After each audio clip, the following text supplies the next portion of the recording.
আপনি তো দীর্ঘকাল মঞ্চে অভিনয় করেছেন, তো মঞ্চ আপনাকে কি হন্ট করে কিনা, আপনি কি মিস করেন মঞ্চকে? আহ, অবশ্যই করি, অবশ্যই করি, এবং করি বলেই আবার দীর্ঘকাল পরে আহ, ফেরত যাচ্ছি বলে মনে হচ্ছে।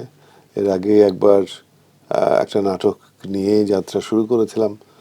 আহ, প্রায় মঞ্চায়নের আগে আমি একটু অসুস্থ হয়ে পড়ি, আমার নিউমোনিয়া হয়। সে কারণে নাটকটা বন্ধ হয়ে যায় এবং নানাবিধ কারণে একটা বছর আর কিছু হয়নি।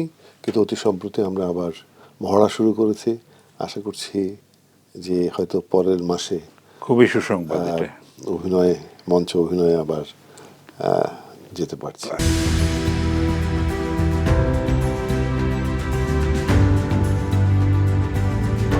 আমরা আপনার এত পরিচয় আমরা জানি, যদি আমরা বলি যে আপনি একটা পরিচয়ে পরিচিত হতে চান, তাহলে কোনটাকে আপনি বেছে নেবেন? মানুষ, মানুষ, আচ্ছা, না সেটা তো বটেই, কিন্তু মানুষ। শিল্পকলার সুকুমার সুকুমার বৃত্তি যেগুলি আমি বললাম, পারফর্মিং আর্টস বলেন কিংবা নন্দন তত্ত্বের কথা যেটা বললাম।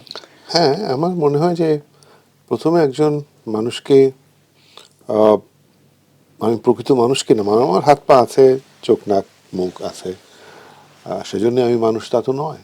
আমি মনে করি প্রত্যেক মানুষকে প্রমাণ দিতে হয় যে আমি মানুষ। তারপর আসলে ভাবা যায় যে আমি কোন দিকটা উপভোগ করি।